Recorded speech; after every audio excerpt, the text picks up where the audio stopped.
Dogs are cool, people like dogs. Some video games got dogs in them. So let's take a look at some dogs in video games.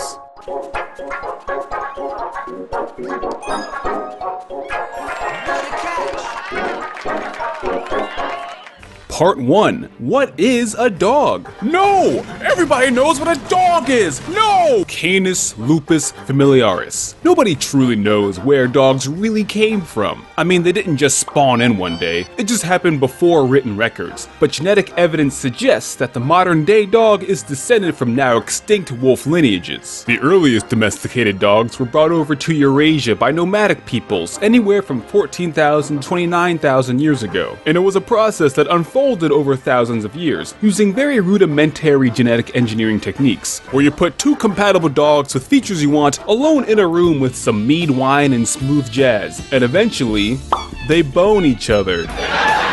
Doggy key characteristics: four-legged mammals, usually pack-based, with good noses giving them a keen sense of smell. They got that long-range predator eyesight, eyes face in front so you know they be hunting. Pretty good hearing, especially with higher pitches. Digging paws, strong jaws, doggy senses, they love to chase balls, just like my ex-wife. You got all sorts of types of dogs. You got big dogs, you got little dogs. Yeah, that's pretty much it. They look like they're smiling when they open their mouths. They like walks, they like snacks, they like chasing squirrels. They can be trained and learn different commands. Look, I don't need to explain to you what a dog is. You all know what a dog is. Part 2. Dogs in games. There's a whole lot of dogs in games. So many dogs. Oh my dog, so many dogs. I analyzed every single dog in every single video game ever made. That's right, every game. Yes, even that one. And I noticed some patterns that fit nicely into categories that overlap with each other, which kind of defeats the purpose of having categories in the first place. Anyways, we got man's best friend, friend's best man, dogs with jobs, dog is horse, and dog is foe. Man's best friend. In some games, your dog is your companion, your teammate, your reliable perrito amigo. Just like real life, they're very good dogs. Starting in Megaman 3, it was one of the first instances of a doggy friend in a video game. You got the robot dog Rush. While his abilities differ between games, in general, Rush lets Rock skip entire segments of this game's bullshit-ass level design.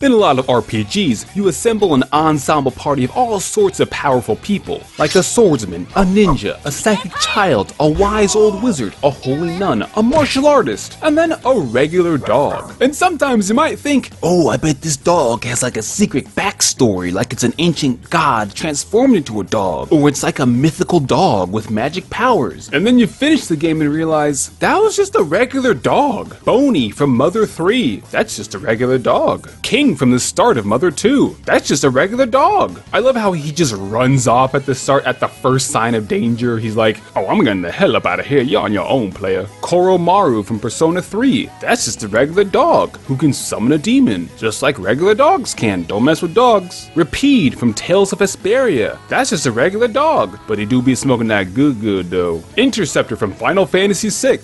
That's just a regular dog. He likes to try and spoil the character's secret backstories. Angelo from Final Fantasy VIII. That's just a regular dog! It's also storytelling through gameplay, because Angelo Cannon proves how incredibly strong Renoa's arm is. Because she's a sorceress, I think? I don't know, I don't remember this game's story, nobody does. But that dog's gotta be like 50 pounds at least, and she launches it at Mach speed. Torgal from Final Fantasy XVI. That's just a...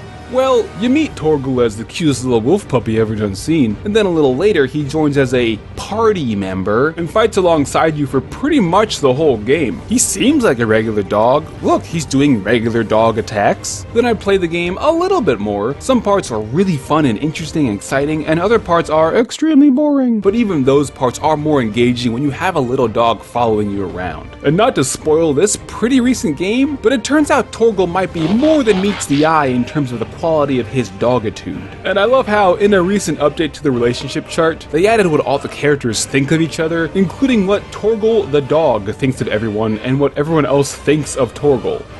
Fucking dog!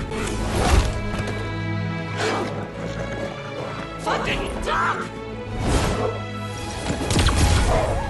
With the inclusion of these regular dog type characters, I do like how they're able to use their fairly common dog abilities to greatly aid the party, be it fierce bite and claw attacks, using your wolf senses to help with navigating the terrain, especially when there's so many graphics in modern games it's sometimes hard to see where to go, or being able to sniff out treasure or pee on enemies. I'm sure that's in some game. Hell yeah, Torgal, bite that stupid lady! Even their idle animations are very reflective of what real world dogs do for their idle animations.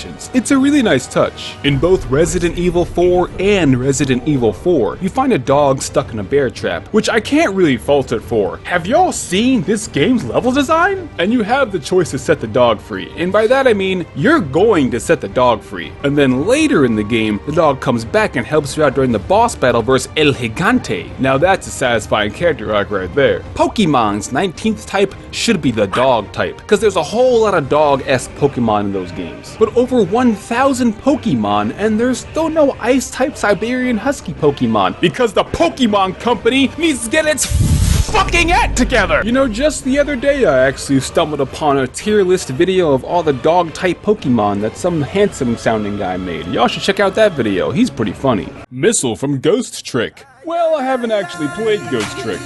Mellana. You would be absolutely remiss to make a video about dogs in video games without including the best boy in all of video gaming history, Missile from Ghost Trick. As the goodest boy and the world's top pom, Missile shines as the game's most loyal companion. And throughout all of the game's intricacies and complexities, Missile proves himself over and over that he is truly man's best friend. You ain't never seen loyalty quite like this, little fellas. D-Dog from Metal Gear Solid 5, the Phantom Dane. You find him as a lost little one-eyed puppy, and you can't just leave him behind out in the wilderness. It will be inhumane to do that. So of course you rescue him by launching him into the sky via Fulton Recovery. Between some of your early game missions, you get little scenes of Ocelot training him up. Training him pup. And this dog grows fast. I mean, regular dogs grow pretty fast. Captain reached nearly full size by the time he was 6 months old. But in Metal Gear, they must have been pumping D-Dog with some horse steroids and nanomachines, son. Because a week or two later, he's raring to go. And he can help you out on your stealth missions. D-Dog, a very good dog, has all sorts of useful abilities for this tactical espionage action. Like sniffing out guards and useful herbs, barking to distract enemies, attacking or stunning bad guys with his stunning looks. D-Dog is a very helpful buddy, which makes it tough to decide who to bring on each mission. Your options for buddies in this game are D-Dog, D-Horse, D-Robot, and Lady in Bikini who does not speak.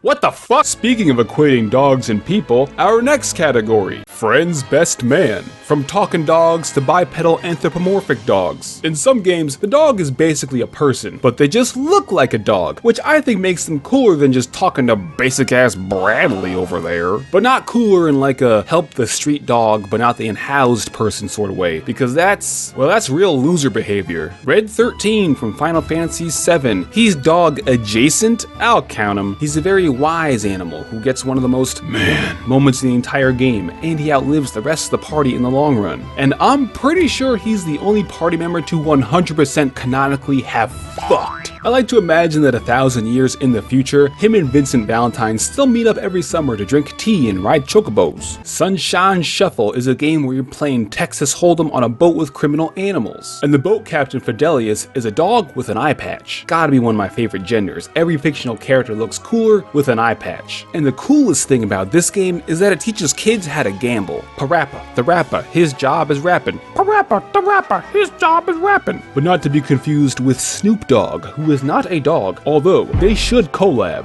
Lil Gator Game. This game is Zelda, but better. You play as a gator named Gatorade and conscript other animal friends to defend your castle stronghold. And your one friend Jill is a dog who is also a scientist. You help her out with research. She's a smart dog. Fire Fire Emblem has a couple characters who can transform into dogs, but my favorite one's gotta be Volug from Fire Emblem Radiant Dawn. He's a topless man who can transform into a wolf, you know, like Twilight. And according to his ending, it's just more comfortable. He has a unique ability in this game that lets him stay in wolf form at all times, because Radiant Dawn is all about furry racism. And in this game's world, I guess it's more normal for a little white girl to be traveling around with a big ass wolf, instead of human form Volug simply putting a hood on over his ears.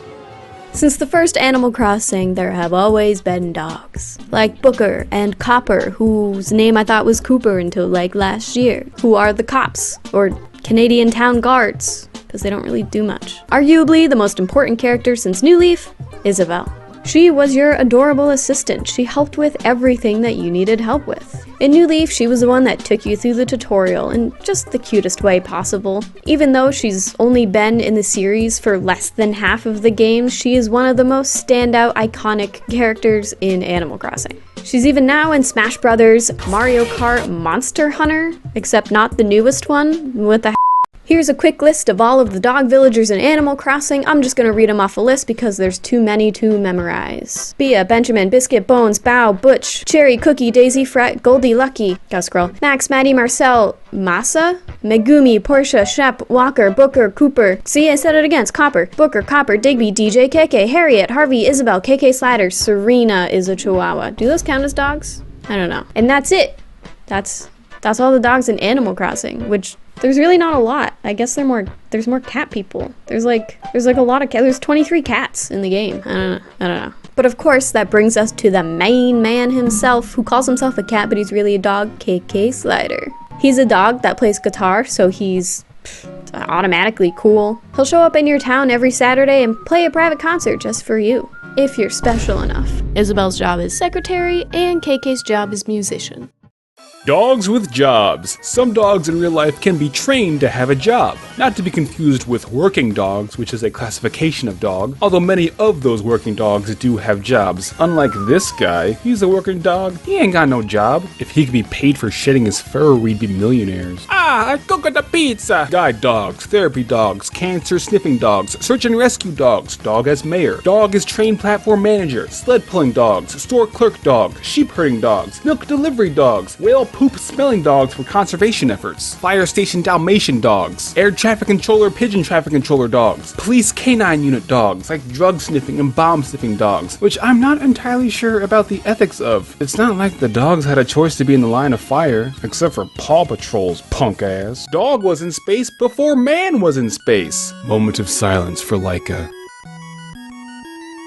Cerberus, the three-headed dog from Hades, the best video game. His job is guard the underworld's entrance/exit. For me, he's the hardest boss in the game because you have to go through this poison labyrinth to find him a sack of redacted to convince him to move. And you can pet him between his shifts. Cerberus is a very good dog. Caesar from Wargroove. He's a dog wearing armor and his job is military commander? Fun fact, the whole alpha male dog theory has been widely debunked, including by its original writer. So if anyone tells you that they're an alpha, then they're either falsely indoctrinated or spewing dog shit. Anyways, what is Caesar's military strategy? I'm genuinely curious. Pincer attacks? Guerrilla warfare? Because those are different animals. The Red Lantern. This is an indie sled dog roguelite survival game. It's named after the final dog in the annual Iditarod sled dog race. You're just a city girl living in a lonely world, that's not the lyrics, on an expedition to Alaska for a fresh start.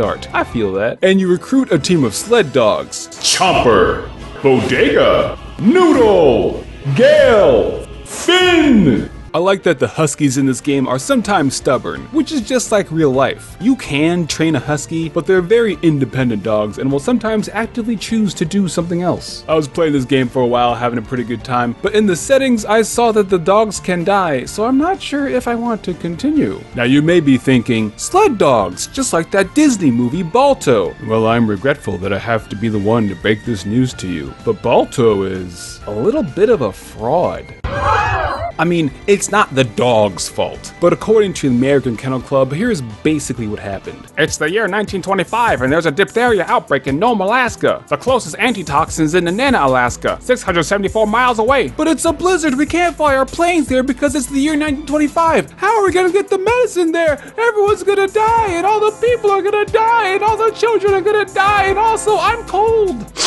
Fuck it! Sled dog relay! 20 teams and sled dogs across 5 days! Go, go, go! Balto, who pretty much got all the credit for the serum run, was the team leader of the final stretch at the end, so his contribution was important, of course. I don't want to deny that. But there were all those other teams, especially the team led by a dog named Togo. The average length for one of these teams was 31 miles. Balto's team at the end did 53 miles. Hey, that's pretty good. Togo's team in total ran 264 miles. 91 miles on the relay itself and 170 miles getting to the relay, across the longest and most difficult path. Balto got a statue in Central Park, New York, what the fuck? And a Disney movie, but what did Togo get? You've probably never even heard of Togo until now. But thankfully, over time, Togo got his well-deserved props, like a Disney Plus movie. Here's his body. Anyways, more dogs with jobs. Railbound is a cozy train-based puzzle game, and the train conductors are dogs. Yo, dogs and trains, this is a true game of the decade contender right here. However, big dogs, I love ya, but maybe dogs should not be the one to arrange the train tracks, because what is this? Oh my god, the puzzles towards the end of the game are ridiculous. Look at this. This is not an efficient use of rail. The game starts so easy, but in the final worlds, each level takes like an hour. There's the gate attendant photos of dogs managing the airport in the game Airport for Aliens, currently ran by dogs. What do you mean you have questions? The whole explanation is in the title. It's an airport for aliens ran by dogs currently in paparazzi, not to be confused with pepperoni. You take pictures of dogs that maybe aren't fully animated, but that's okay because their jobs are model and skateboarder. They can skateboard better than yo ass can. Tony Hawk? More like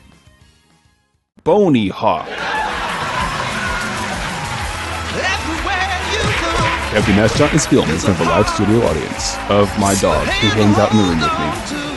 Some dogs are pilots, like the space dog Laika, but because they're video games, it's mecha pilots. Bloodstained Curse of the Moon 2 is a super serious gothic Metroidvania type game. So one of the playable characters is Hachi, a Shiba that pilots like a steampunk robot. You can't see it, but I promise there's a little doggy inside. In 100-Foot Robot Golf, a silly little golf game narrated by the McElroy brothers from the Adventure Zone? What the fuck? One of the playable golf bots, Project C, is piloted by 5 corgis with 80s anime hair. Get it? It's like Voltron, but dogs. Dogtron. I didn't make it far enough in the game to learn the backstory behind the 5 corgi rangers because the writing in the story mode is really bad, so I stopped playing. Laika, aged through blood. Pretty sure that's a dog, but not that dog Laika, a different dog named Laika. Your job is pistol shooting motorcycle driver. Motorcyclist? Why do dogs make such good valets?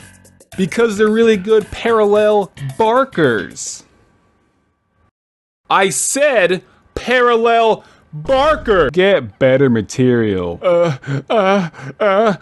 we go. And what's the deal with demon dogs? At no point have you mentioned demon dogs. True, but now that you bring it up, Astral Chain, the greatest Switch game of all time. One of your demon slaves is the Beast Legion, which is a straight up a big ass dog on a leash. It barks at enemies, attacks with all sorts of wacky moves and regular dog attacks. It can sniff out treasure in digging spots, and most importantly, like a toddler mounting up on the family Labrador, the Beast Legion is big enough to ride around every level like a horse. And it can auto-dodge projectiles, making this the most meta Legion for some of those ass-holy bonus levels at the end. Beast Legion, I think you mean Best Legion. Which brings me to dog is horse. In some games, if the dog is big enough to ride, you can ride the dog like a horse. I'd rather have a dog than a horse because a horse will kill you. In Pikmin 4, you got Ochi, a rescue pup. Ochi is a very good dog, able to learn abilities to help you in your slavery battles, like slurping up all your Pikmin to ride around quickly. Ochi would make for a good getaway car for a bank robbery. Okami, dog is God spelled backwards, and this dog is a god. But this dog, Amy, is also a horse for the little mosquito-sized guy who rides around on her. This dog can draw with a paintbrush like a big stick. Wolflink has Minna on his back for the whole game, and the two of you even have a cool team-up attack. Wolflink has access to all sorts of doggy abilities that real-life dogs have, like follow your nose to track down scents, digging to access locations that Manlink can't, howling songs along with another wolf, talking to animals, and seeing the spirits of dead people, just like regular dogs can. You can transfer Wolflink over to Breath of the Wild using the amiibo, and he is hilariously aggressive. A monster in the distance you don't plan on fighting, Wolflink does not give a fuck. He don't want to end up like Ocarina of Time Link. Wolflink got that dog in him. Or maybe the dog has Link in him? But he's also from a different dimension according to the load screens, so no one freaks out when they see him, because they can't actually see him because they did not want to program that in. In Tears of the Kingdom, scanning the same Wolflink amiibo lets you eat Wolflink. What the fuck? Poochie, not to be confused with Poochie. He's from all sorts of Yoshi games. I guess Yoshi got fed up with being ridden by Mario, so Yoshi mounts up on Poochie instead, who can cross hazardous platforms, even though Yoshi can sort of fly already. Dog Game of the Year: Monster Hunter Rise. The past several years of Monster Hunter has had the Palico, which are Catman friends. And in Monster Hunter Rise, they decided, we got cat, so why not dog? So they introduced Palamutes, which are Pal and Malamute, which are like very big huskies. And these are some of the most dog-like dogs in any doggone game, god dog it. These dogs can do it all. You can ride them during the hunts, ride all over the map with them. You can ride them up a lot of the walls. You can consigno dorifto on the dogs. These are all things real dogs can do, by the way. And you can customize their fur, play dress up with the dog, get them all dripped out. There's like over 50 different costumes. Dress them up as Rush, dress them up as Okami, dress them up as Tails from Sonic. You can give them all unique names such as Andy Warhol, Indiana Bones, Chewbacca, Arf2D2, Beowulf, Sherlock Bones, Julius Caesar, Notorious D.O.G., Pablo Escobar, Ally McBeagle, Atlas Pug, Black Labath, Heel Armstrong, Hot Dog, Corn Dog, John Bon Jovi, Lick Jagger, Ryan Fleecrest, Mary Poppins, Dog Stoyevsky, Sun God Dog. And you can play with them between your monster murder moments, like you can play fetch with them. You can teach your dog tricks like how to shake, and you can take pictures with them and do different poses with them, and it's just as hard to get the dogs to look at the camera in the game as it is in real life, and you can ride them into combat. I like doing the jump off the dog attack. I never miss it, it always hits. And they fight alongside you during combat, using their mouths to swing around all sorts of different chains and whips and daggers to attack. This dog is a friend to you, but a foe to the monsters.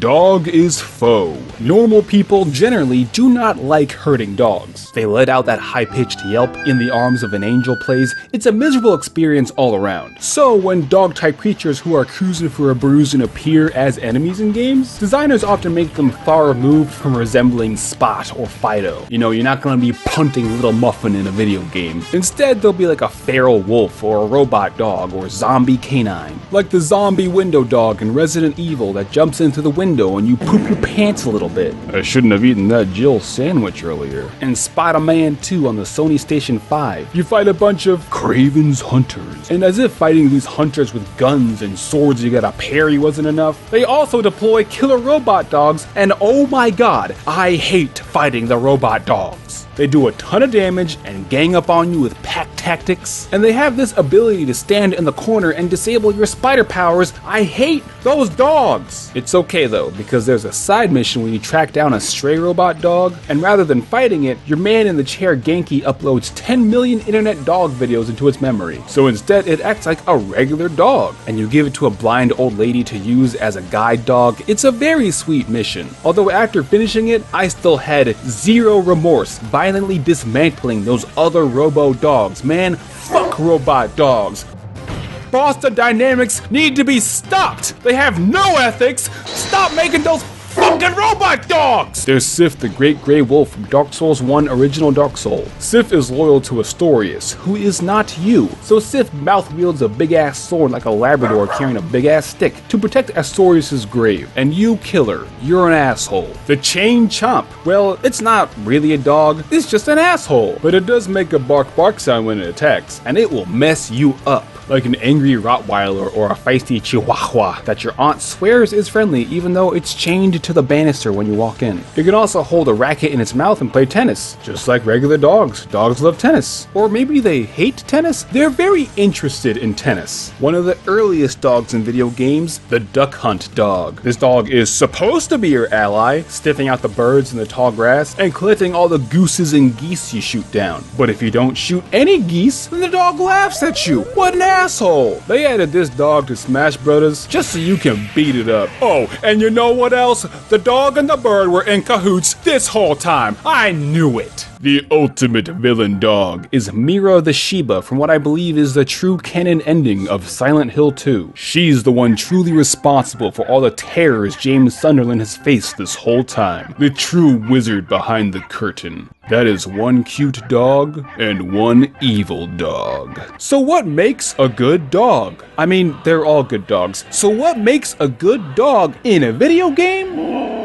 Interactivity. Some games, especially some of those unethical games, you know, some of them doo-doo ass gotcha games, straight up garbage, shitty games, terrible games, they'll have a dog in them just for show, which is fine, I guess. But if you're gonna go through all the effort to put a dog in the game, might as well make it have some sort of function. People, in general, like petting dogs, and dogs, in general, like being pet by people. It's a symbiotic relationship. There's a very popular Twitter, currently X account, documenting if you can pet the dog in each game, or similar animals in games. And this account has genuinely shifted the direction of games for the better by encouraging developers to add more interactable dogs. You got dogs in Breath of the Wild that you cannot pet, and everyone complained because you cannot pet them, so Nintendo was like, don't worry gamers, we hear you, we got something cooking up for the dogs in the sequel. And in Tears of the Kingdom, they didn't do anything different for that game, but in both games, if you give the dogs enough food, especially meat, you go on a little treasure hunt with them. So you know, that's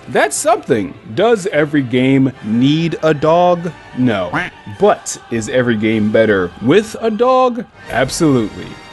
Thanks for watching, and don't forget to subscribe. And thanks again to both the lovely Mellana and Koramora for your doggy insights. Check them out, their links are below. If you enjoyed this video, then you may enjoy one of my similar type videos, like Christmas in games or Shields in games. There were so many good dogs that I didn't have time to talk about in this video, so comment below with your favorite dog in a video game. Or if you got a real life dog, tell me about your real life dog. And today's comment code word is Squeaky. Comment Squeaky if you made it all the way through the video, and that's it, video's over.